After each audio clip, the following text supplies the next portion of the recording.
when you look at European women's football, it just simply doesn't work. There's hardly any CRM. Most clubs don't really understand what their fan base is. There's not a sustainability in the financial modeling of these clubs. The reason why that is because they're stuck in the men's club still. I think there are certain clubs in Europe that are already inflated in terms of their pricing. I also think, though, the women's game has been proactively inhibited for so long because of social, cultural issues that have never existed on the men's side. So for 50 years, it was banned. In England, you just know that when that foot gets let off the throat of the women's game, it's going to explode. So I argue that the women's game can and should be bigger than men's football. The biggest hindrance of that is the structures that are currently in place. What do you think on equal pay? I think the US women's national team is probably the only team that can fight for equal pay, and I think they did deserve it. It is a ridiculous argument that's completely out of scope of what the women's game needs, talking about equal pay.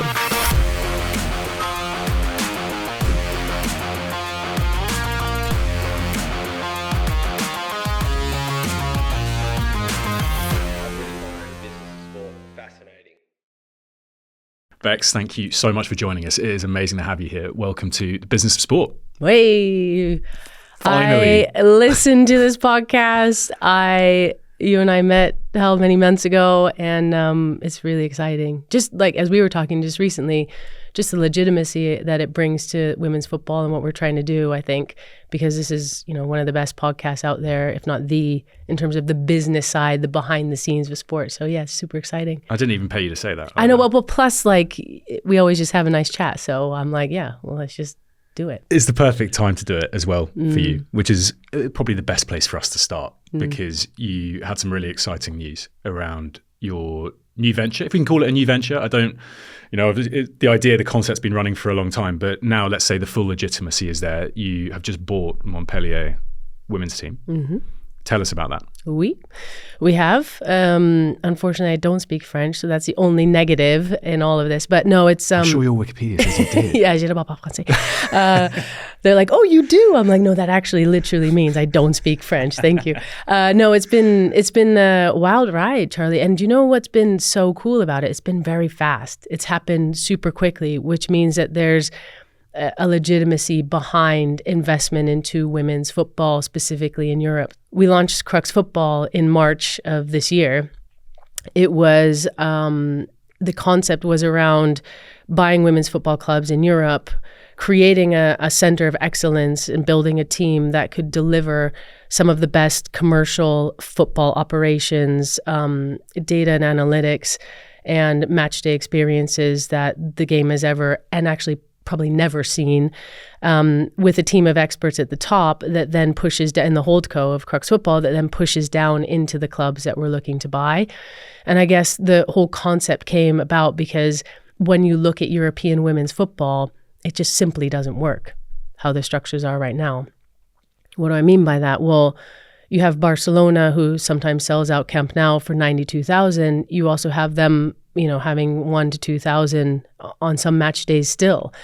You have a lack of merchandise across most of the clubs across Europe. You don't have a fan base that you can really understand. There's hardly any CRM. Most clubs don't really understand what their fan base is. Probably Arsenal is a great exception to that, which is one of the reasons they can fill Emirates Stadium. And it just doesn't work. Everyone says, well, you have huge brands in football, but no one cares. No one comes to watch. There's not a sustainability in the financial modeling of these clubs.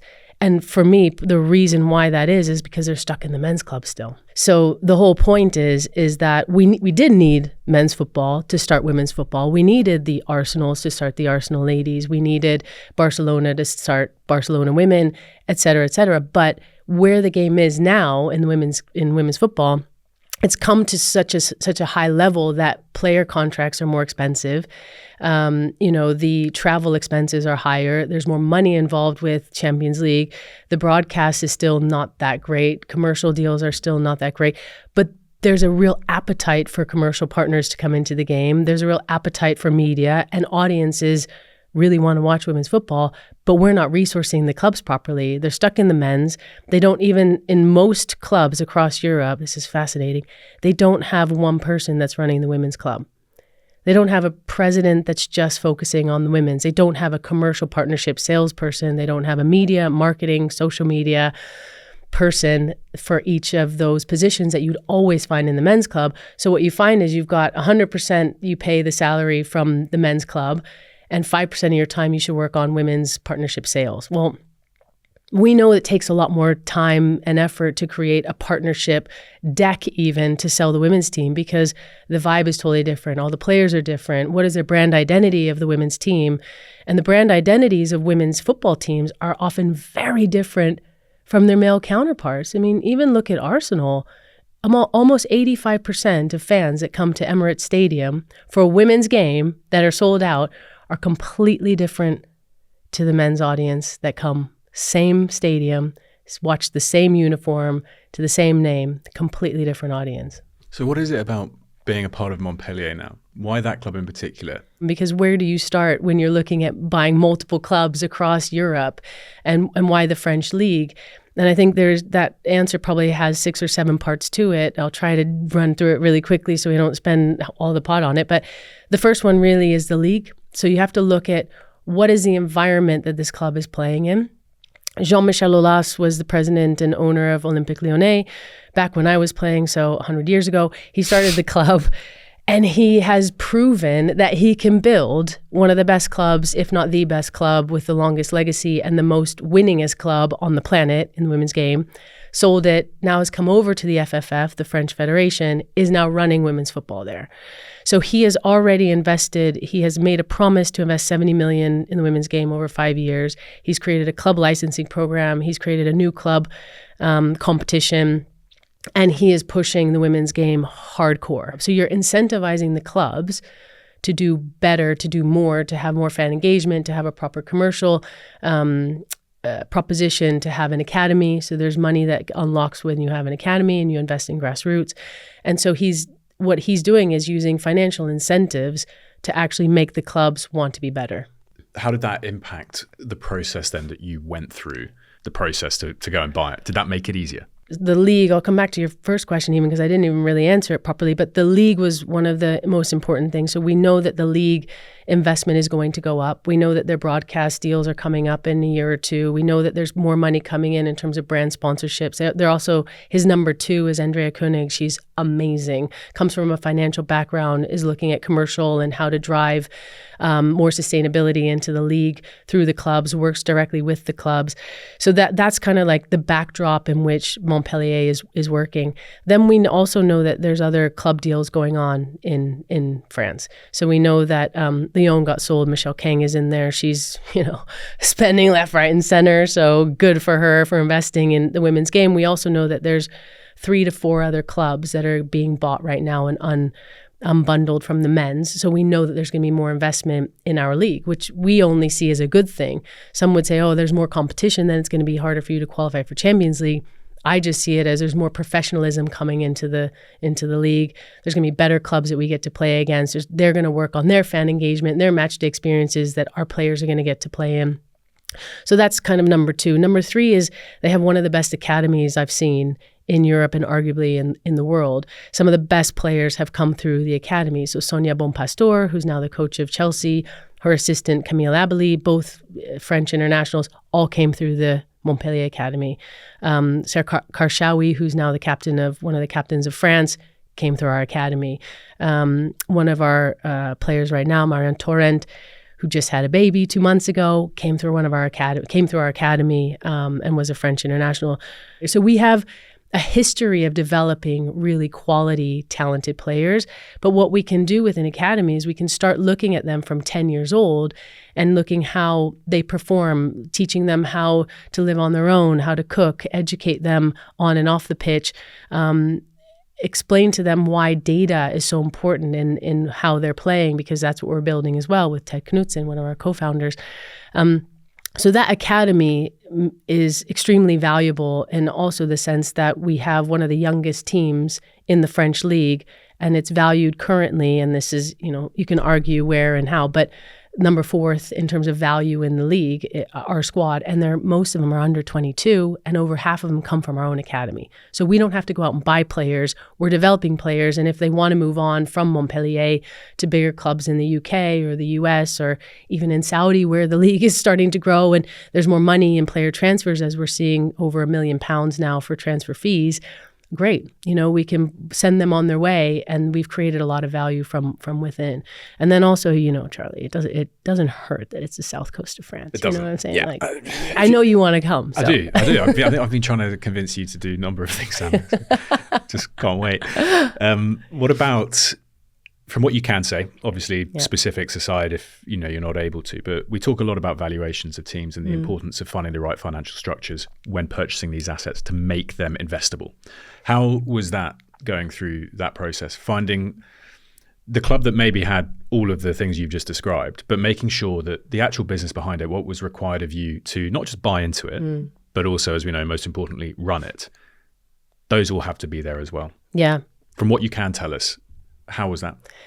It was a fascinating experience. I don't know what I necessarily expected. I don't know if people really understand all that goes into buying a football club.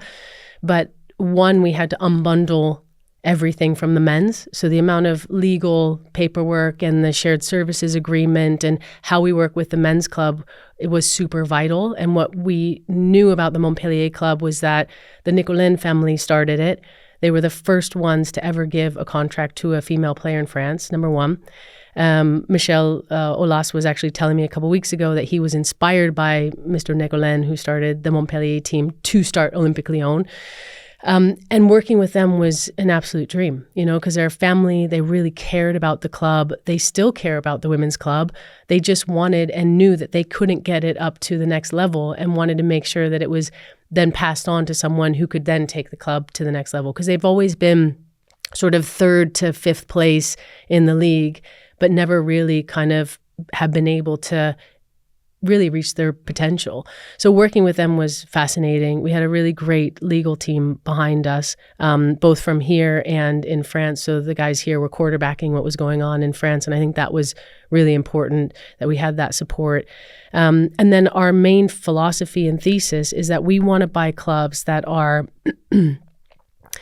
very valuable from day one. So we knew that the value of the club, when we sign all the players and extend their contracts, we could add 1 to almost 2 million in the value of the club directly from day one, because the contracts are normally in the women's game quite short, because it's harder to find, to understand where your money is going to be coming from in 3 to 5 years. So they are very conservative and sometimes sign shorter contracts. We wanted to start signing longer contracts so that we know that we have these players secured for longer periods of time. But obviously to do that, you need to have the financial security to do that. That's it. Absolutely. Absolutely. And our investors they understand, it's patient capital. It's a 10-year horizon of what we're trying to build.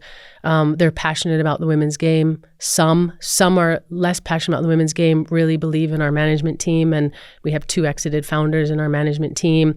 We have me, who's, done a few things in the women's game. But Don't do yourself down. they have to know that it's a longer process in the women's game as well. So our main thesis is we want to be able to put that investment directly into the club. We don't want to be spending a lot of money on purchase price of clubs. So the clubs that we were looking at and still are looking at are ones that we know have great value already now, that we can add value from day one, but also have a low purchase price, because everyone wants that anyway, right? Obviously, we all want to go to the sales rack and see what we can pick up on the day. But I think there's only very few opportunities that are out there. And I think we are perfectly situated to find those, because we're having clubs come to us because of who we are and our reputation in the women's game specifically. I've heard, other people being offered clubs for outrageous amounts. Our conversations are different.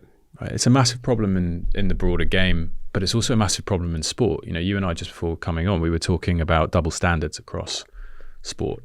and women's football is held to a very different financial account to men's.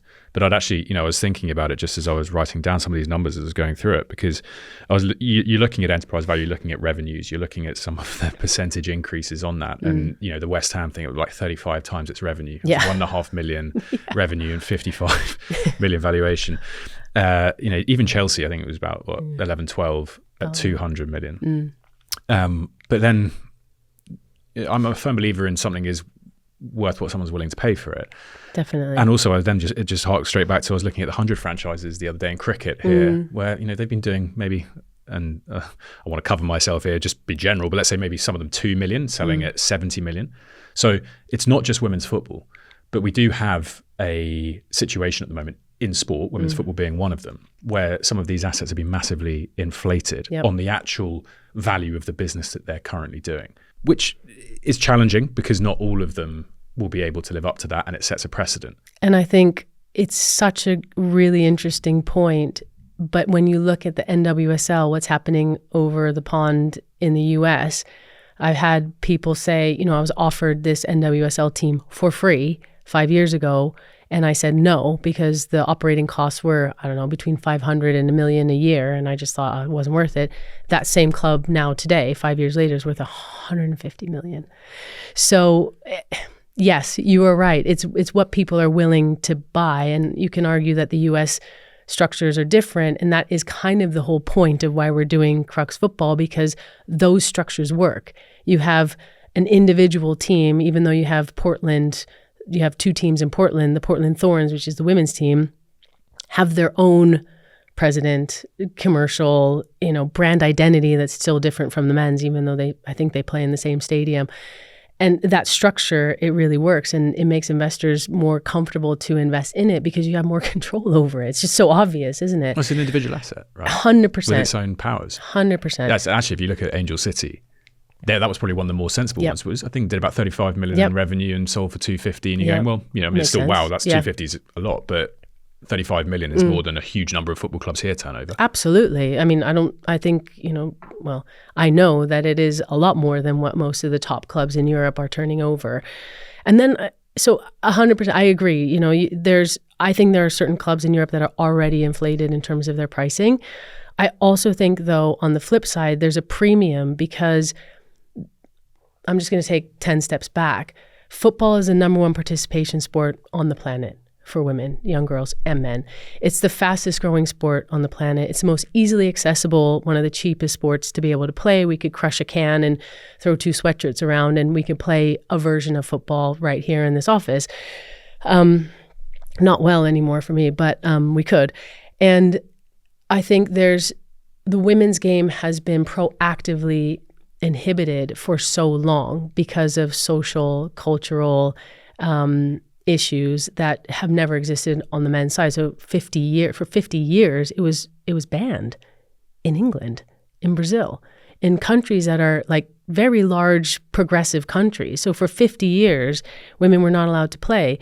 So you just know that when that foot gets let off the throat of the women's game, it's going to explode. So I think that we've seen so many different data points on broadcast revenues tripling, quadrupling, commercial sponsorship quadrupling.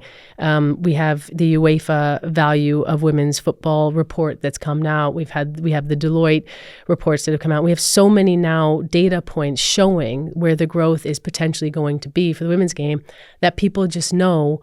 When you look at the men's game, it's how many billion a year that globally that it's the revenues are spinning off of the men's game. Even if you get like 42 billion or something, is it 42? Right. Yeah. Even if you get 1% of that, it's got to be worth it. So probably more in losses as well. It's about yeah. And that's a really good point. I still don't really understand the business behind men's football. I still really just don't understand why. What business? Yeah, exactly. Why would you invest in that? Yeah. But that's just my opinion. But then you see, where we actually feel that we can get some of our women's teams into a sustainable state within 5 to 10 years, where a lot of men's clubs don't, and not to compare with men's football, but you have a market that's massively growing. You have more and more girls that are playing. You have more and more brands that actually are more interested in women's football than men's, because men's football is accompanied in some cases with, hooliganism, racism, homophobia. The women's game is a very, very open game. I think our fan base is much more diverse. No, I know our fan base is much more diverse. The potential is massive, Charlie. So I think, yes, some of them are inflated. We're not going to buy those teams, but I still think they're worth it in Europe. So life is busy for all of us. I get it, you get it. Time is tough to come by, especially to get a meal that helps you towards your goals. Fortunately, Huel gets it too. You've probably seen or heard of them around, but they actually go beyond a quick protein boost after a workout. There's so much more. Their Black Edition powder is a complete meal, so you feel full, focused, and ready for your day. Less than £2 per meal, it's packed with 40 grams of plant-based protein and 26 essential vitamins and minerals. There's no added sugar, it's gluten-free, and it tastes great, with flavors like salted caramel and chocolate. Plus, it keeps me full for hours. It's perfect for breakfast, lunch, or post-workout. And our friends at Huel haven't stopped there. They've been listening to their fans and just released their newest product. Known for meal replacements, introducing their brand new Huel Light, ready to drink. It's a lighter, complete meal in a bottle at just 190 calories. It's packed with 25 grams of protein, 6 grams of fiber, and vitamins and minerals. Perfect for breakfast on the go or as a healthy pick-me-up anytime. I've been a big fan of Huel for years, and this is right up there with my favorite products. If you're into fitness, it still packs those core ingredients to give you the best recovery possible, but without the heaviness of a full shake. Or it could be your perfect solution for the working professional, the busy parent, looking for that quick nutrition boost. You can make the mindful health decision without being too extreme. Huel has already sold over 500 million meals around the world, and now it's your turn to try it too. New customers can get 30% off with my exclusive code BOS at huel.com. The link is in the description below. Please check the description for terms and conditions. Unlock a lighter, easier way to fuel your day with Huel Light so you can focus on what really matters. But on all of this, I'm always cautious of making like sweeping statements, but I think you'll understand the point. I think everyone will understand the point. And it was a point we bonded over, I remember when we first spoke. And everything right there, it continually goes back to independence. And I admit this is an English-centric view because that's obviously the market I'm most in touch with. Yeah. But it is just a continual frustration with the obsession is too strong, but with the intent to continually mimic many parts of the men's game. And that just does such a disservice to women's game. And the way I always look at it is if men's football was formed today or in the last 10 years, it would not be formed in the way it was. So much of it was historical and it worked amazingly. And it still works now. But there are many things in there that if you could change, and we speak to loads of CEOs, we speak to people running the leagues who would love to be able to change, but the governance, the systems are so set that change at that level is very hard, however much you want to. Consensus is virtually impossible to reach. So you've got this incredible product with this, as you've highlighted, amazing, engaged fan base. But if you try and replicate the men's system, you're going to fall into many of the issues that the men's game has now that it would love not to have, but it purely has based on historic positioning. So why, why do we do it? Why? Yeah. And it's rambly and it's, I'm not even going to edit this to clean it up. It's like the whole point is it should be rambly, but it's such a frustration because it's so easy to beat women's football with a stick on certain things. Yeah. But I do feel, and I'd love there to be more independence of thought, this process-driven piece that is not obsessed with replication. Yep. It's identifying its own opportunities to build and develop. Yep. Absolutely. I don't even think there's a question. That's just amen. Yeah. I don't know. Should we move on? Should we just sing a hymn and amen? And no, you're right. You're right. And I think even if you look at the governance of football, and obviously I worked at FIFA for a number of years, and you see how the structures are copied for women that are men. And I'll give you a couple really easy examples. Like our stadium requirements that we got for the Women's World Cup were based off of the Men's World Cup.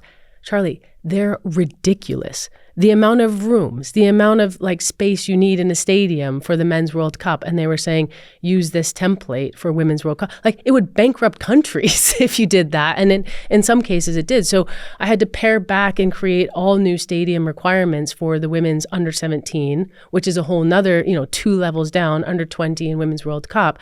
But then we needed to add things in that were necessary. There's the sexual harassment issues in women's football and in men's, unfortunately, still exists. And we had one dressing room for the team. So most of the coaches were male. So you're creating a situation where there's potential that male coaches can be in women's dressing rooms, and they turn around and say, well, we don't have anywhere else to go. So the first thing we did is we created men's dressing rooms or men's holding areas for the coaches. And it seems like such an obvious one, but that was a cost we actually added in, whereas I stripped out pretty much everything else. And then, regulation-wise, the first tournament I went to was an under-17 Women's World Cup. It was in Costa Rica. I went to a European club's team arrival meeting, and I looked at the girls. I went to probably 5 meetings, really good vibes all the way around the first 4. The 5th one I got to, the girls were just sitting in a corner, really totally different vibe. And I looked around and it was all male coaches all over the age of 60. Now, nothing wrong with male coaches over the age of 60. All of them were the same, clearly put in for political reasons through the federation. Not one female in their medical staff, not one female coach. So the first thing we did when I got back home from that tournament was I worked very hard to try to change the regulations for the FIFA Women's World Cups. It took me almost 2 years to get one female in the medical staff and one female coach at all of our Women's World Cups. And once we did it then filtered down to the confederations, the then domestic leagues, and it opened up more opportunities for women also to work in the women's game. So FIFA was saying, we're going to do all these coaching courses all around the planet. We're going to spend all this money. And yet there were no opportunities for them. So again, you gave me a rambling question, so I'm giving you a rambling answer, but we need the right structures for the women's game, and they're completely different. And that I just got so sick of seeing clubs. And I mean, even one of my great friends, she runs one of the best clubs in Europe right now to this day.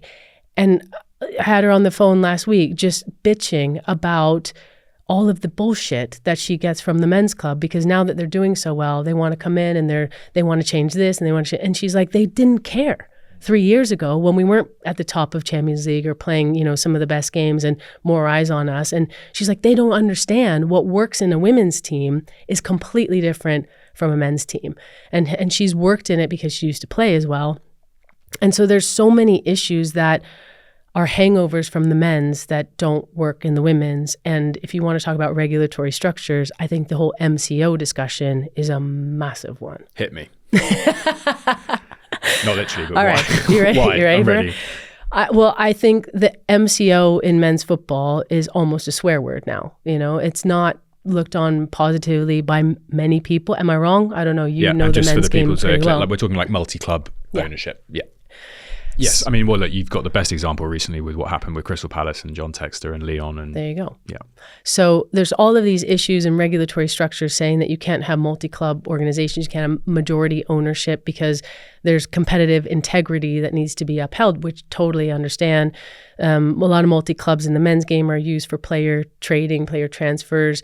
There's often a pinnacle club that you just sort of basically use the lower tier, lower pyramid teams in different countries to develop players for your main pinnacle club, right? And I can understand that as a fan, that's not cool. We want to play Champions League. We want to have the best players in the world. Why are you quote unquote stealing all of our players? So I understand the reasons why in the men's game people don't necessarily like it. If you take 10 steps back and you look at the women's game, and when I was looking at, I want to look at women's clubs because that's the main driver of growth in the women's game. And I did some research on that when I was at FIFA. Another long rambly story, so I'll skip that. But basically, it proved that the women's domestic leagues and women's clubs are what's driving the growth of the women's game in Europe. So when you look, they're the most important players. They're run completely under the structures of the men, so they can't really do anything independently. Number one issue, brand identity, completely different. So I was like, let's pull that out. Let's look at one club and how do you get that club to sustainability? I'm going to be honest, Charlie, it's very difficult, if not impossible, because the broadcast deals are not anywhere near going to help with that right now where they are. Obviously, the UK, the US are leading the charge on that, and we'll get there in the other European leagues. They're not there now. The commercial sponsorships, so through the leagues, the centralized commercial deals, they're not there. They're still not. So there's not as much help from the centralized structures of the leagues. And to get, the amount of people you'd have to get through the door and the ticket prices you'd have to get to, the merchandise you'd have to sell, it's a lot for one club, any one club. Let alone the fact that you have to build a whole brand identity that's different from the men's to start off with. So there's an investment that has to go into it. When you then look at a roll-up, so you look at multiple clubs across that, it actually then becomes financially sustainable. And so we did the financial modeling around it because I also don't just want to run football clubs. I want to run football clubs in the best possible way that I think we can. You need to pay for great people. And you look at our management team, we have Adrian Farina, who used to run, he was the CMO VP of Visa. Visa was the first brand when UEFA unbundled the rights from the men's and the women's. They bought the rights to the women's and they said, we're going to go for that. He then did a tour with UEFA to try to get other brands on board to buy the rights to UEFA Women's Champions League and Euros. And that took quite an amount of time to get new brands on board. But I would argue there's no one better on the planet that understands commercial partnerships from a European women's football standpoint than Adrian Farina. He's one of our co-founders and he runs our commercial strategy and he is driving the shit out of it. He's awesome.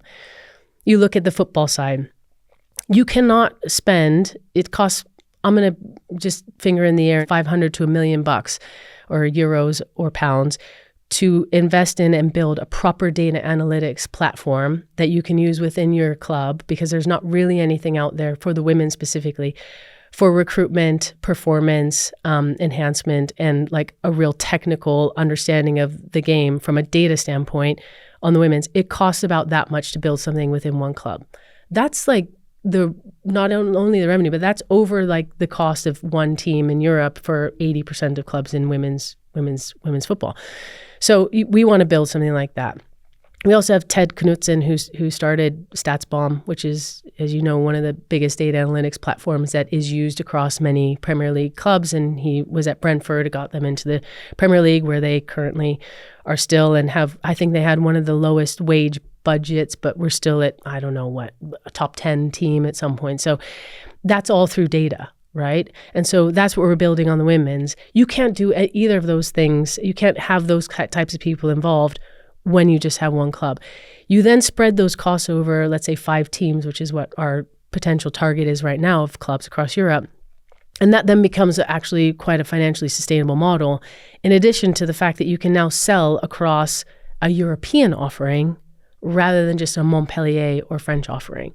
So if we buy clubs across Europe, you can now be involved as a partner, as a sponsor, as a fan in something that is European-wide rather than just really local. And Adrian said this really well. He goes, Bex, and he was not a jerk in saying it. He was just being honest. He said, I wouldn't open an email from any one club. It's not big enough for Visa, And so we want to attract those brands that want European presence, either from the US market moving into Europe or European brands that are really looking for something that's different from UEFA, which is really the only way that you can invest in European women's football. So I love it and I hear all of it, but I'll throw one counter to it, which would concern me, and that's focus. Running a club is hard, and that's an understatement. So you incorporate, let's say, 4 across multiple regions, and you've just highlighted how important. Some people have invested because of the quality of the team you've put together. So that's a key thing that I, as an investor, then want to see. I want to see that team delivering for me. Have you been concerned? Is there a concern that multiple assets in a relatively short space of time can spread it too thin, reduces some of that focus, risks the actual opportunity, the delivery of the opportunity? Absolutely is the short answer. 100%, there needs to be a very clear operational plan of how we are running these clubs. What we then do is we're pushing all that excellence down into the club. So we're buying people to run the clubs in the best way that we know how. So Paul Bouffard is our president at Montpellier Women's. They've never had a president of just Montpellier Women's. He's unbelievable. He used to run Bordeaux's women's team and the academy. He then went and worked at the Paris Olympics and did a lot of operations there. So in terms of like finding the right people in the right positions at the club and making sure that we're training them, upskilling them, and then finding like the right commercial person for Montpellier women will be working directly with Adrien. So Adrien won't be in the club all the time, but he is there and I'm there because I'm doing player interviews because that's the core of our, right? So we need to make sure that our operational teams on site are really good. And like, not to toot my own horn, but that's what I did at FIFA. So I used to run the Women's World Cups. My role was to train venue teams to run the venues. And these are massive venues across all of Canada, across all of France, because I did the France 2019. So I made sure that our operational teams on site were completely independent and could run things at the top world-class level. So it's a little bit, my background as well. And before that, I've realised we should probably give a bit of context for anyone that doesn't know. Your playing career wasn't bad either, was it? It was all right. Go on, yeah. I mean, you're not gonna give yourself the credit. So you played 74 times for New Zealand. Yep. Captained quite a few of them. Yeah, most of them. Yeah. Treble with Wolfsburg, Champions League, domestic leagues. Yep. So you played Europe, back home, here, into then executive positions. A huge amount of the athletes that have listened to this. And I've had some really interesting feedback on these conversations from directly. They go, oh, it's amazing to hear these people, but often don't understand like what it actually takes for them to get into these roles. And we were talking before, and you didn't just walk into these positions, right? Just because you were being a former footballer. You have multiple degrees. You've gone into FIFA. You've now raised money for something. You've gone and bought a club. How did that all come about very quickly? And I know you probably don't want to talk about yourself much, but it's important. Just give it. But seriously, because what it does is it legitimizes again the point that we just made. Everything together here. You need the right people to be in place to do this. You are the right person to do this for this club. Why is the question? Yeah. Well, I mean, I was born in LA, but my parents were Kiwis, so that's why I had the opportunity to play for New Zealand. Went to college at Duke, studied economics, was basically going to go into finance, and wanted to be an entrepreneur because that's my background. Both my parents are entrepreneurs, have started and sold businesses. And so for me, it was, finding the right business opportunities, then got picked up by the New Zealand national team, made captain in my debut. And then there was an opportunity to play World Cups and Olympics. And I was kind of like, well, I might just like put the whole economics degree, finance thing on hold, rather than making this much. I think I'm going to make pretty much nothing but like play in Europe. My parents were like, go for it. This is your passion. You want to do it. You can always come back to that. You only have a finite time to be able to play internationally and see how good you are. So I ended up, getting to doing some tryouts and ended up in FFC Frankfurt, which was at the time the best club in Europe. God knows how, honest to God, Charlie. Like I did a tryout and Birgit Prinz, who was the Ballon d'Or FIFA best player in the world for the last 3 years. Germany had just won the Women's World Cup, I think for the second time in a row. So I was playing with the best players in the world. She turned around to me in my tryout and she goes, "You are too slow." And I was like, yeah, I probably am actually, to be fair. So I don't know how I got a contract for that team. I did. I then went to Sweden, played in Australia in the first league just in between, and then ended up in Wolfsburg, where we went from 9th place to winning the treble. We won the Champions League, played 2 World Cups, played 2 Olympics, got my MBA during that time, which almost killed me. While you were playing? While I was playing in Wolfsburg, I was traveling. I was doing morning trainings at 8:30 at Wolfsburg, traveling to Hanover, studying all day, coming back, training it from 4 to 5, then eating, studying until I basically fell asleep with like books all over me. I literally had books in my bed, which was very not sexy at the time. But, I literally looked at myself in the mirror one day and was like, I didn't even recognize myself. I was so tired. But I just knew that, as a footballer, you're not going to make the millions and you're not going to be able to retire. And even the girls playing today, they're making great money. They're not going to be able to retire and not have something after. And then I did my Master of Psychology because I really felt like there was something really cool happening in the women's game. I saw it as a business opportunity, but where I found the best success of the teams that I'd always been on and the teams that I'd led was when we had a real clear understanding of how people work. The best leaders, I think, really understand people, how to build great teams, how to motivate their team, how to lead from behind, in my opinion, I think is the best way to lead. I have a great management team. They run with stuff and we check in and I help and I guide, but, I don't micromanage. So I think, I worked at Volkswagen. I had some really cool working opportunities as well when I played. And then when I left, I transitioned straight into FIFA, and I learned a hell of a lot there, both good and bad. How about that for a run through? It's so impressive, but it's so important. And you've talked about the team, and very rarely do people come in here and sit in that seat and talk so effusively about the team being the reason why something will work. But it also brings up the challenge between all of this value and independence of thought and how far it can actually go when you sit in a wider system. We've touched on it, but when you sit in a wider system that doesn't necessarily allow you to do everything that you need to do. You have complete autonomy over your asset, fantastic. But using, let's just say, as I said, media is not where it needs to be. Media is controlled by Central. Central is not good enough at delivering on media. The impact on you as a club is huge. When you're choosing these teams, we go back to the MCO model. How important is the development of the league, the overall structure that you're sitting in, with the opportunity presented to you that you can actually buy and own? Sometimes really important and sometimes not important at all. And what I mean by that is the French league, we know what the central distribution is. We don't factor anything like any huge jumps in that because we have no control over that. And that you learn as an athlete very quickly. You control the controllables. I can't control what the referee is going to decide. It doesn't matter. I just need to play the best game I can. So in our financial modeling, there are certain elements that we can control and there are certain ones that we cannot. And the centralized broadcast, the centralized commercial revenue is not something we can control in our modeling currently. However, that aside, we have one of our anchor investors is Cindy Holland. If no one knows who Cindy Holland is, Google her. She basically was one of the VPs at Netflix. She created their whole original content. She was there when they were handing out selling the DVDs or renting DVDs, those days. She did all right there. And then she went to sister production with Murdoch, and then she's now basically the number 2 under Ellison at Paramount, running a lot of amazing things.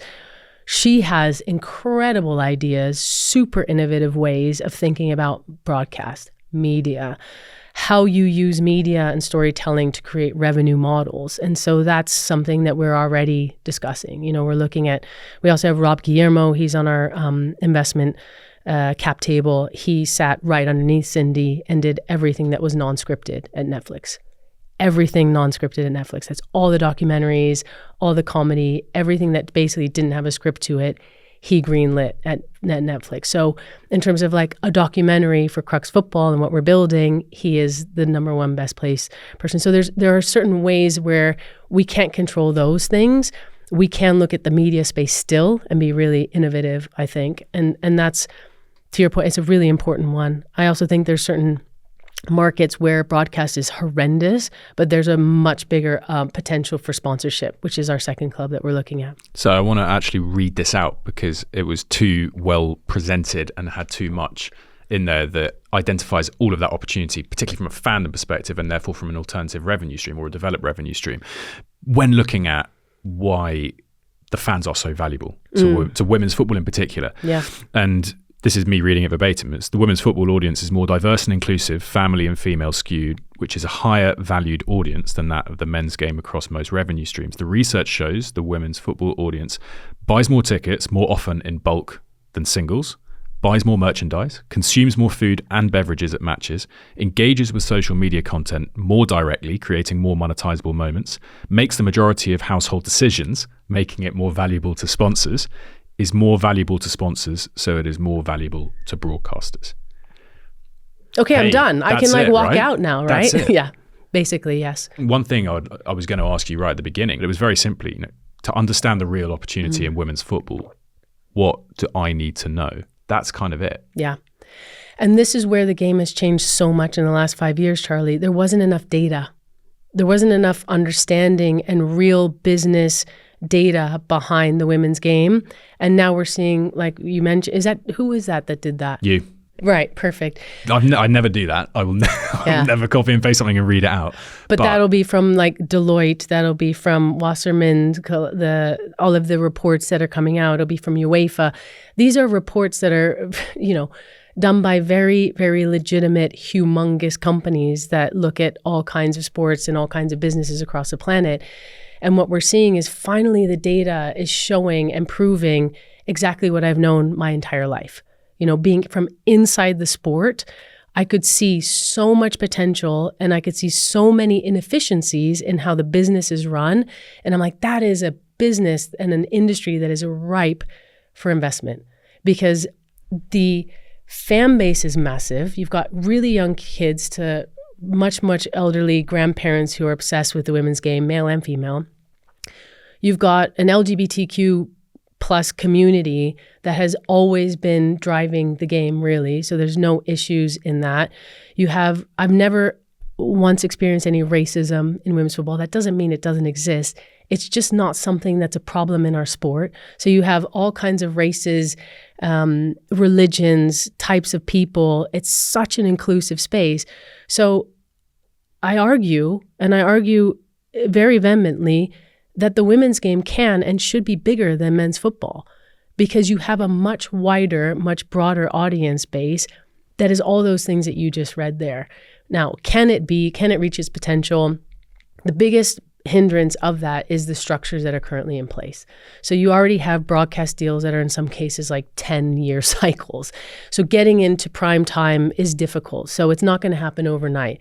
You have contracts from commercial sponsorships that are 4 to 5 year cycles. They've already committed funds into men's football or into NFL or other, sports entities that are potentially long-term contracts. So making sure that we're looking at the structures and trying to change things so that there's space for the women's game, that's the biggest challenge right now.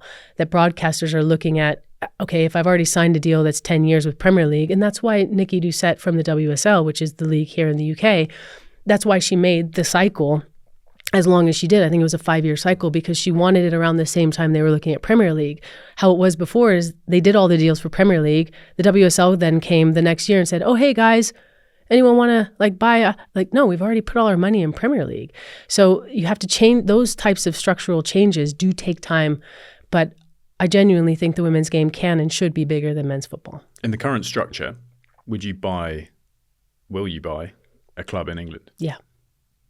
What appeals and what worries you? Currently, what worries me is kind of what you've touched on before is the inflation of the prices. I think there's now clubs saying, oh, well, West Ham is worth 55 million and, we're in the championship, we're worth 10 to 15. I'm like, you're really not. If someone's going to pay it, great. To your point, yeah, the value is what people are willing to pay. But when you look at trying to make that a sustainable model, it's very difficult. So I think there's a perception in the UK now that the value of the women's game is higher than what it really should be. I also think that the popularity of the Lionesses winning the back-to-back Euros is on a very big high. So, arguably the market's at a potential high right now, which is not necessarily where you'd want to buy. But I do think there are really great opportunities still to buy clubs in the UK, which we're looking at and we are going to proceed with, where the value is right and the opportunity is right as well. And I think there's an excitement around the Lionesses and the names like the Lucy Bronzes and Chloe Kellys. People now know who these players are and they want to be around it because it's sexy and it's cool. Sport now is as much about the athletes as it is about the brands, right? Totally. Individuals drive attention just as much as the badge on the shirt does. And that has many opportunities created that we haven't looked at before. The development of, let's call them icons, because they are, the development of icons in the women's game has been so important to raising that profile because they're people to follow, they're people to be inspired by. Young children, boys and girls, need people to look up to if they're really going to aspire to something. And you've had Jill Scott moving from, what was a footballer now into, let's call it the mainstream. Yeah. Lots of different platforms, so popular in everything that she does. You've got Chloe Kelly still playing now with, just the most incredible, footballing success. But there's so much more to that, isn't there, than just her. It's how she does it. Yeah. It makes you want to engage with it. You got someone like Lucy Bronze with the successes that she's had on the pitch, and then playing on one leg. With whatever crazy. She's ridiculous. I love her to death. But you need those, right? You need stories. These profiles and these stories. How do we maximize that? How do we leverage the profiles that we've now got to help address some of these things that we've talked about, to help build that value into the game? It's basically the crux of how you build the sport, what you've just nailed. Well done, Charlie. No, and you saying the crux as well. Yeah, you like that? Nice, yeah, it's good. That's why we did it. So I can drop it in the Business of Sport podcast. I've been waiting for that moment. Storytelling is the key. So when I left FIFA, I was trying to figure out what I wanted to do. Do I want to stay in football? Do I not? There's a huge opportunity in women's. Where is the next opportunity? And for me, it was media and storytelling, because to be really honest, this was in 2018. It was pretty shit. I thought that, there's a lack of media in general. And when they do show the women, the Lionesses, or any of the girls that were in the WSL where I was living in London at the time, I was like, God, they're always seen as victims. The poor Frank Kirby was at the top of her career. She was doing amazing. They had like a 3-page spread on her and whatever it was, the Telegraph, Guardian. And it was all a positive article. And the headline was Frank Kirby trolled by what, and I'm like, why? Why can't we actually just show these women as amazing athletes? And like Chloe Kelly wanted to quit about a year ago. She was done at Man City. She was like, I think I want to quit football completely. Went to Arsenal, scored, all these crazy goals. All the boys are copying what she's doing in terms of her penalty kicks. Yeah, exactly. Yeah. Funny, right? Yeah. Hate and love. Yeah. It was for all the critique, the fastest. Harder than any ball was kicked in the Premier League last year. Isak scored a goal against Liverpool that was 114. I think her penalty was 115 kilometers an hour or something crazy, right? But again, Charlie, data. We didn't have that data because UEFA didn't have the technology for the women's tournaments that they do now, like the tracking, the camera tracking, all that sort of stuff. So because we have the data, we can now tell the stories and the insights behind these players as well. Whereas I was seeing this since I was 5 years old. Like the stories in the women's games are unbelievable. These athletes and humans are some of the coolest people on the planet. And obviously I'm biased, but we're not telling great stories about them. And the stories is what gets fans involved. And the more fans you have, the more you can monetize. And that's how you create more revenue and increase your value. But because we weren't telling stories in a good way, in the right way, I think it was doing the game disservice. So I think the media has changed so much. The landscape has changed so much in the last 5 years that now I get in a black cab or an Uber and I talk to the drivers and they're all like, well, what do you do? I said, I work in women's football. Oh, that's amazing. Like our Lionesses, they'll name 5 players. That did not happen 5 years ago.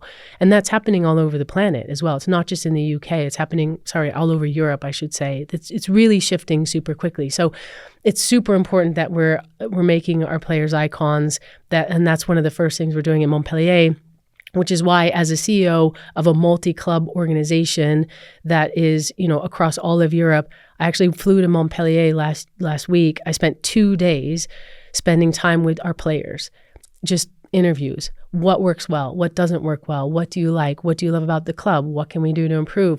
What do you do off the pitch? Who are you? Like getting to know the players so that we can extract all the value in their stories. And one of the girls had a camera and she's been videoing the whole time. And she's like, do you want to see my video? I mean, great. There you go. We separate out our IG handle. We make a Montpellier Feminine one, a separate one. I'm like, would you do a takeover? Are you kidding me? Her face lit up. And that we want the players at the heart of everything we do. But I also think that that's not done well in football. On the men's side, the players are seen as assets. They're media trained up the wazoo. They're not boring humans, but they're made to look like boring humans. Whereas the women, there's a huge opportunity that we can look at their stories, their backstories, how they connect with each other. Look at one of the most famous women's sports stars right now in the world, Ilona Moore. Yeah, right. Exactly. Bigger social following than any male rugby player, comfortably. Yeah, easily. Probably as global fame, yeah. It could be. One of the biggest. But what does she do? Unique. She brings you in behind the scenes. But that independence, that content, that ownership that she had over who she was and what she was doing has built now one of the most powerful sporting athlete brands. Absolutely. Across global sport. Absolutely. Look at Megan Rapinoe. She's a global icon, and I would say most of the people that know her have never seen her play football. Same with Alex Morgan. And those are the American players who were fighting for equal pay. Like Megan Rapinoe is probably known equally well for equal pay as she is for scoring goals. What do you think on equal pay? I have a really strong opinion about it. I think the U.S. women's national team is probably the only team and entity that can fight for equal pay, rightly so. And I think they did deserve it. I think it is a ridiculous argument that's completely out of scope of what the women's game needs, talking about equal pay. Like, there's just no way the Montpellier men's and women's are making the same, because it's a back to our whole thesis of Crux Football.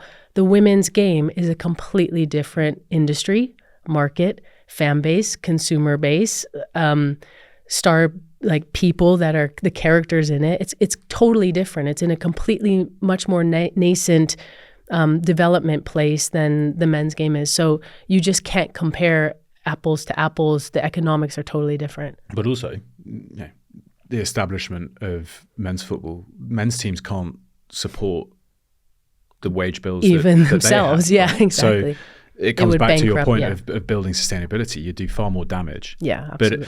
But equal pay, I think it always comes down to the broader impact piece. And so, yes, when you're looking domestically, you're looking at leagues. It's Chelsea women versus Chelsea men's. Or as you said, Montpellier women versus Montpellier men's. Don't have that argument. It's completely different. But you say the US piece. Just for the added context, that's because the US women's football team is so influential in America, correct? Compared to and spins off a lot of revenue. Yeah, massive. A lot of revenue for US soccer. But to your point, rather than talking about the tip of the pyramid of how much we're paying players when that's at the very, very top, I believe in equal investment. If you invest the same in a 5-year-old girl as you do in a 5-year-old boy, all the way up the pyramid, from start to finish across all the leagues in Europe, you will have a bigger game in the women's game than you will in the men's game, period. Hands down, absolutely no question for me.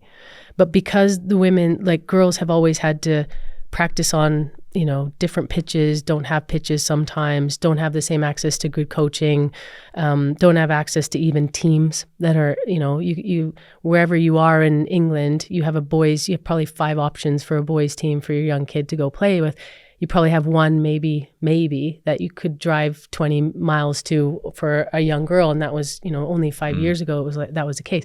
So if you give the same access to young girls as you do young boys, I guarantee that the women's game will be much, much bigger when those 5-year-olds are then turning 18, 20, 25. But that does become, that's a knock-on effect of women's football teams being the main course, not the side dish, right? That's at the it. moment. Because right now, yeah, as you said, if it is a side thought, then it's a 5% of the focus, and that will come down to, as you said, the academies, the facilities, everything. But if they're individual entities, you're running this as if it was any sports asset, right? Yeah. So you need to have your own pitches, your own facilities, your own technical departments, physicians, all of the things that you would incorporate in other sport. I'm really interested in this. Well, I'm glad. Naivety. I'm glad. Well, it's a good start, isn't it? We've done all right. And I'm I haven't really been interested. Yeah. No, I'm really interested in this. Yeah. I remember we had Jess Ennis on, amazing. and she was incredible, but she was talking to us about the impact of the women's body in sport and how that just is something that most of us, we just don't even consider. And, she came back from having a baby and, won world championships and Olympic medals again. Yeah. In the women's game, and I really want this from agency rather than like fatalism, but how important is it to appreciate and manage the women's body in football, having those doctors that are specifically the training schedules, etc.? Because women, I think, 6 times more likely potentially to have serious knee injuries or certain things. ACLs in particular. Why is this, and how, most importantly, from the agency perspective, how do you factor that into everything that you build in a club? It's massive. And I was unfortunately probably on the receiving end of bad medical treatment, which is why my knee is basically dead and I can't run anymore, but not be fatalist because you've asked me not to. My mom said, but you had the best time ruining your knee. But that aside. Fatalism, I mean, but I don't want it to seem like it's an inevitability because, so it's just going to happen. Yeah. No, and it doesn't just happen. Like you have to proactively make sure that it's a priority, because to our point of everything, all the medical structures have been created for male footballers. And again, they've just copy pasted for female footballers. Marion Torrent, one of our players now, 2 months out of having a baby, we're discussing very quickly how we can get her proper pelvic health, a pelvic health specialist, because it's so important in this phase to make sure that she's healing in the right ways, that she can go back to elite sport. And it is very specific. And I mean, you just have a little one now too, and you've seen how probably your wife's body has changed and how it's developed and how hard it is to go back to. It doesn't ever go back to being normal. It's a complete change of their body. So that even aside, the ACL injury, how girls train, how they eat, how they recover is completely different from the male body. And I have some really good friends who are doctors. The Gierstema twins are unbelievable Kiwis, so obviously they're amazing. And they do a lot of some of the world leading research on female athletes at the Aspetar clinic. And one of them gave a presentation once, and she said, males share the same number of chromosomes to chimpanzees as males share the same number of chromosomes to women. And I was like, sorry, what? So we're doing all this testing on males, and they are literally have the same number of chromosomes shared as they do to chimpanzees. Like that, it's absurd that we don't do the testing on female athletes. So everything like, at what point should you get protein in your body? How are our muscles affected? The neck strength is another one. So, I was a very good aerial player. I scored goals with my head. I was very good defensively with my head. Now my neck is so messed up and now I'm only finding out that female necks are like 10% of the strength of male necks. Now, would I have wanted to do more neck strengthening exercises? Probably not. So maybe I'm glad. I'm probably glad actually that we didn't know that. Some of my friends who went on to play at NFL, like they used to put weights on there and make their necks massive. But still, like that's a fascinating stat. So how much should you be training headers, and what is the safe sort of limit to that for a female brain and neck versus a male brain and neck? I'm 100% sure that playing in Sweden in minus 20 degrees centigrade, having a frozen ball fired at my head from 50 meters away multiple times for an hour was probably not the best thing for me, So it's super important. It's super important. And it is something that we're taking in. We're doing a lot of work on that. And Ted Knutson, who's running our football side of things, and I have a lot of discussions about, what types of people we're bringing in. A lot of research, a lot of time and energy is around our performance. And what are the support systems that we're going to get in place for our women's teams. And I mean, obviously we've been doing work on that prior, but it's a lot because there's not standards out there. Let's jump into a quick fire. Yeah. What do you think if I say franchise versus open system? Franchise, easier for investment. The promotion relegation, there's an additional risk for an investor that, okay, you get relegated, there's less money coming in from central, et cetera. But that's why the Crux model, which is diverse, it's a diversified portfolio. You can't get relegated from the Crux Football portfolio, right? So one team gets relegated. There's sort of a balance to that, or from a financial standpoint. I also think from a fan, it depends on what the standpoint is. From an investor, that's what I think. From a fan standpoint, I think promotion relegation is much more exciting. There's much more jeopardy in a league where you could get relegated or you could go up to the next division. And I think that's why fans are so adamant not to create a franchise or a closed league in the UK or in Europe more broadly. There's definitely benefits to having a franchise because you're going to be there forever. And so the investment is a lot more secure. I personally prefer promotion relegation. I liked it as a player as well. I think there's also a risk that if you're playing and you're one of the lower teams in the league, and I know the WSL has this issue, if they know they're going to stay in the league, they don't necessarily need to invest. They don't need to be better because they're always going to just be able to stay in the league. And sorry, when I said WSL, I know the NWSL has this problem because there's teams coming in like Denver, the most recent franchise in the NWSL, $110 million franchise fee just to be able to play in the league. Haven't spent one penny on player development, stadium, nothing. Just buying the rights to play. Buying the rights to play, $110 million. Bay FC, we had Brady who runs it now, and that Sixth Street bought it, I think 120. Yeah. She had been in position less than a year when we spoke to her, and she had to put a football team literally on the pitch. Exactly. In that time, 120 million. 120 million. And yet you still have clubs, now that were in the NWSL a lot earlier on who are like, we don't need to invest. Why should we? We're going to stay in the league forever. All these newbies who are coming in and putting all this money in are just increasing our valuations, making everything that we're doing more valuable. We don't have to. So there's no incentivization for clubs to really fight. Whereas if you're going to get relegated, you got to fight, man. And that's the point of sport. So I prefer promotion relegation from a player standpoint and a fan standpoint. And I think it makes it more interesting for investment. Okay, so based on that, if there's a learning from the US, what do we need to incorporate in European football? Well, it is kind of exactly what we're doing at Crux Football, which is actually separating from men's football, creating our own entity, which in essence is a franchise, its own existing franchise that is not dependent on the men's game, and creating structures where you can look at a unique brand identity. I think that's massive. Angel City created a brand identity from nothing. How they have involved the community in Los Angeles is one of the coolest things I've ever seen. But they built a brand before they kicked the ball, right? They built a brand, and they still don't really kick the ball that great, but have an amazing brand. And I say that, I've told them that. Like Julie Ehrman is like, we struggle a little bit on the football side. And they, I don't mean to be rude. They're great footballers, and it's good football, but the brand is what leads and drives that club and the club's value. Whereas, the football, I think, lags behind. So I think pulling out clubs, running them independently, creating a really strong brand identity. Why do you want to be a fan of this club?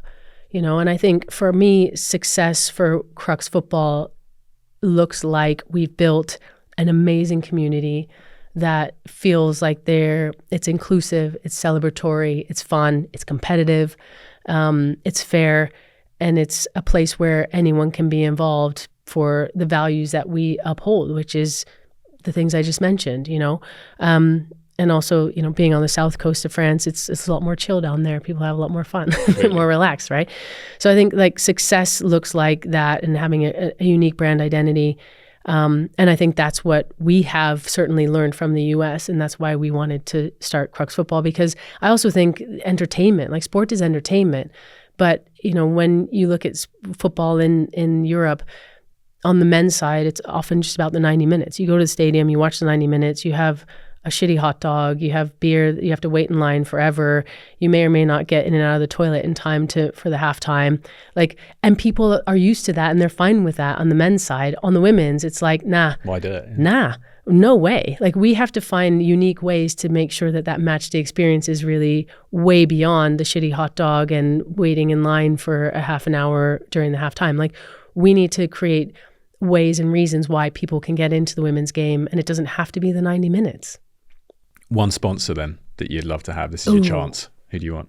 I really like, and I'm a little bit biased, and you'll find out maybe, hopefully, why soon, because we're hopefully, we have some fun things coming. But I think L'Oreal would be a really interesting one. They're French, they're global, they have incredible ambassadors, really strong females leading the brand, really champion women of all races, ages, sizes. I think they do a fantastic job. And there's probably an opportunity for them to shift the brand image a little bit, just from, it's a makeup brand, or it's just, talking about beauty, but looking at more of performance and beauty from a different angle, I think is where we could add value to someone like that. And they can tell different stories through your athletes as well. That's it.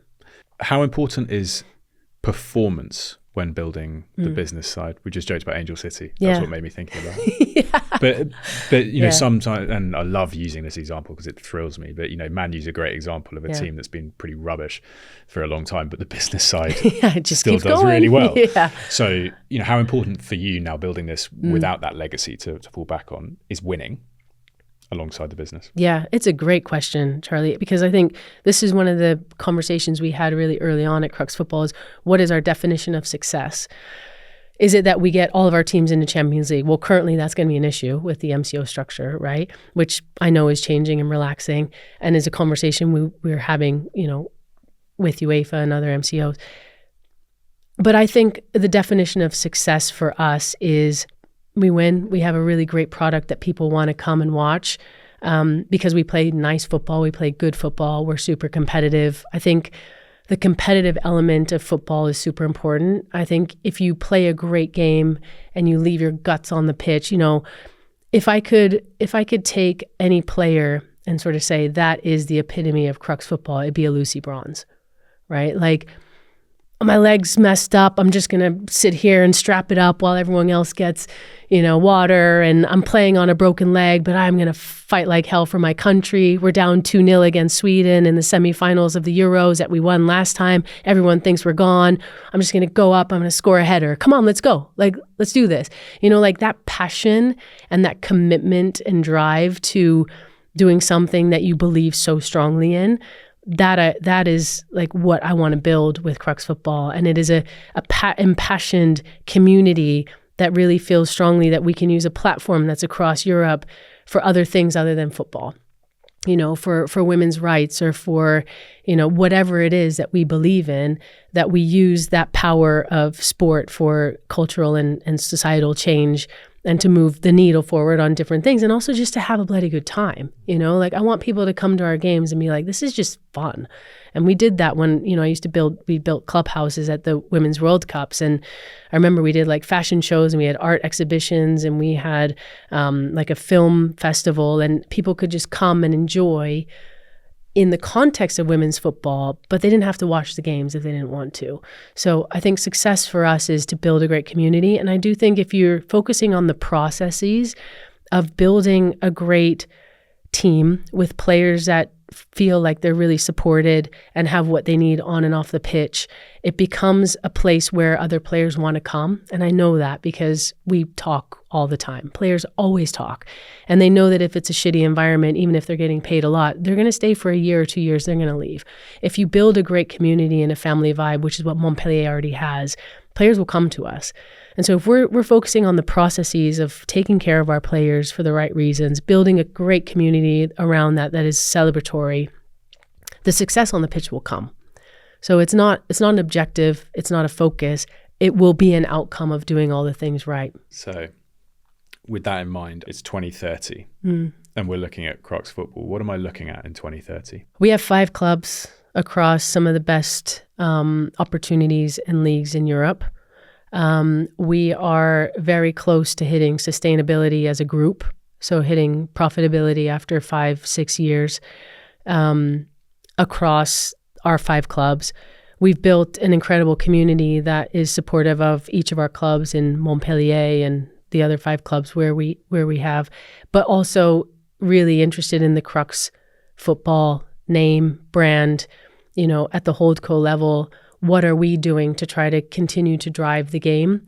I think one of the reasons why I started Crux Football was, for sure, I saw so many inefficiencies in club women's football, and I knew the importance of it in driving the growth of the women's game.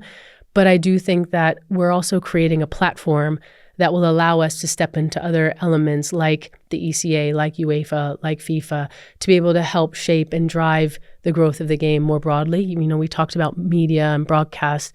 Why don't we think about things differently? You know, why don't we grab Cindy and some of our other investors who are incredibly innovative thinkers in business and other industries from tech or media? How can we use our investor community to help really drive the growth of the women's game in totally unique and innovative ways? So I think in 5 years, we'll be looking at doing some really cool, innovative projects with our 5 teams, but also potentially with other club teams, leagues in the media space that haven't been seen before. in the women's game or women's sports, or it doesn't even matter about women, just in business, you know? It's a hell of a way to wrap it up. What a statement. But in all seriousness, look, it's amazing to have this chat. I've said to you so long how important it is that I think we have it. And so being able to talk through both, you know, women's football macro, but also with what you guys are doing independently and setting an amazing standard for how you can buy and operate in this environment is so important. So thank you for coming in and doing that with us. Thank you so much for having me. I think just the fact that you guys want to talk about this in such a massive podcast where you have so many incredible guests that are doing such amazing things really shows, I guess, the legitimacy of where the women's game is and where it's going to go. So thank you so much. I really appreciate it. Also, it's just a good chat, isn't it? Should we go have a beer? It's just, yeah, let's do it. All right. Right, time to go. Yeah. Awesome.